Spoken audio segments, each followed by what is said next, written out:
Help Wanted wyszło już jakiś czas temu, nagram parę odcinków, zrobiłem kilka streamów, ale średnio to wszystko pykło, do gameplayu najlepszy komentarz robię osobno od nagrywania odcinka, a niezbyt szło coś takiego zrobić na tych streamach, czy ogólnie odcinkach nagrywanych przez PS4. Także pora wrócić do normalnych odcinków, do omówień teorii na temat Help Wanted, zaczynając od jakiegoś prostego omówienia. Help Wanted jest totalnie kanoniczną grą, ale nie tylko opowiada kanoniczne rzeczy. Jest ona grą stworzoną w uniwersum FNAF-a. Fazbear Entertainment zleciło stworzenie tej gry. Była ona tworzona przez firmę Silver Parasol, fikcyjną firmę, której logo można zobaczyć podczas włączenia gry, a później dokończona przez Steelwool Studios, które jest też prawdziwym twórcą tej gry. Silver Parasol nigdy nie skończył gry i dokończył ją Steelwool Studios, albo wciąż dokończę, bo my w grze jesteśmy najwyraźniej beta testerem ze Steelwool. Dziewczyna od kaset, którą słyszymy na nagraniach, pracowała dla Silver Parasol razem z Jeremym. Wydaje się, że chodzi o naszego znanego Jeremy'ego Fitzgeralda. No i w filmie co się wydarzyło, Jeremy coś zrobił, jakiś pozew miał być, jakieś inne rzeczy, no i pojawił się błąd, z którym najwyraźniej Jeremy rozmawiał, który doprowadził do tego wszystkiego. Tym błędem jest William Afton, a nawet nie tyle błędem, co niechcianym gościem. Kiedy Fazbear Entertainment oddało sprzęt do Silver Parasola do przeskanowania, skopiowania, to najwyraźniej dali im coś, co zawierało resztki Williama. Możliwe, że znaleźli coś po FPS-ie, choć możliwe też, że była to jakaś kopia Williama, jakiś William.exe, nie jest to dosyć jasne póki co. Wydaje mi się jednak bardziej, że to jest rzeczywisty William Afton, jego duch nawiedzający sprzęt.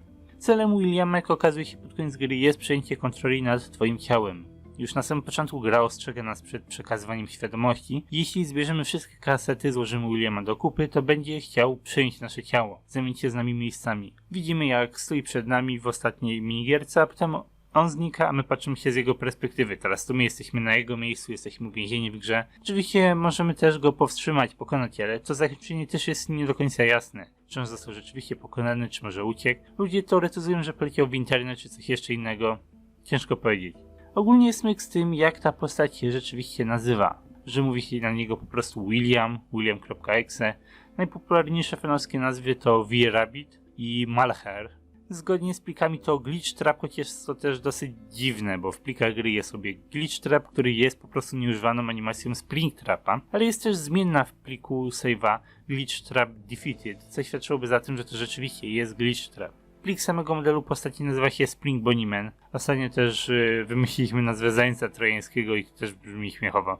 Help Wanted jest o tyle dziwną grą, że stara się zdekanonizować inne gry. Dowiadujemy się o szaleńcu, który próbował zniszczyć im reputację i zanim gra oficjalnie wyszła, to zdecydowałem, że to coś z Mike'iem, że to wyjaśnia istnienie FNAF 4, coś takiego. Jedna z kaset potwierdza nam jednak, że nie. Tym szaleńcem jest indie developer, który stworzył gry na temat restauracji. Ta informacja sugeruje, jakby to był dosłownie Scott Cawthon, dosłownie FNAFy są gry stworzonymi w uniwersum, także nie są to prawdziwe historie, które się wydarzyło w realnym świecie, a poprzekręcane gry, które do pewnego stopnia bazują na prawdziwych wydarzeniach. Raczej indie developer nie miałby Fongaia i Fongai został stworzony przez indie developera. Problem z tym argumentem polega na tym, że nie ma sensu, żeby Scott po prostu tak sobie zdekanonizował historię, nad którą pracował od paru lat, więc pojawiły się różne interpretacje tej historii.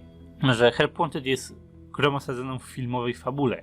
Może w tej fabule gry istnieją, ale może są tylko przekolorowanymi wersjami rzeczywistych wydarzeń, co może być podstawą reboota. I chociaż miałoby takie coś sens, ta teoria potrzebuje bezpośredniego potwierdzenia w grze, czego nie dostaliśmy. Brak potwierdzenia jest obaleniem tej teorii. Na ten moment najbardziej przekonuje mnie idea, że cały ten setup jest tylko i wyłącznie takim żartobliwym złamaniem czwartej ściany, że Scott skanonizował sam siebie, dodał do gry. Jedyny cel tego revealu to dać jakieś wyjaśnienie co do tego, dlaczego mają informacje na temat gier i to w takim ładzie i składzie po kolei. Według mnie nie ma to żadnego znaczenia, ale jest krótko mówiąc zwykłym żartem, złamaniem czwartej ściany i tyle. A żeby podać więcej konkretów, okazało się, że szaleniec nie jest po prostu szaleńcem.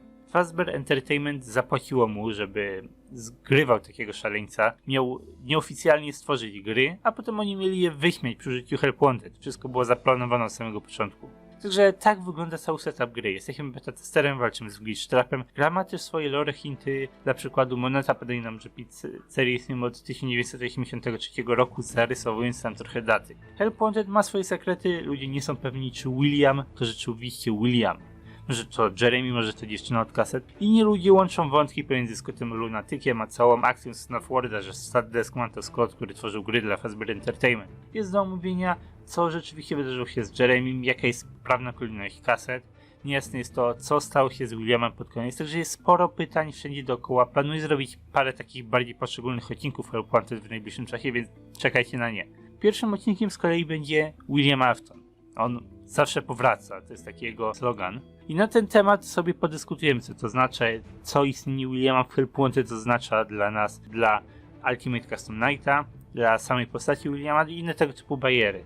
Także dziękuję wam za oglądanie, wypowiedzcie się, co wy osobiście myślicie o tej grze, jakie tematy może uważacie za godne omówienia, a może pomysł mi to w przyszłych odcinkach.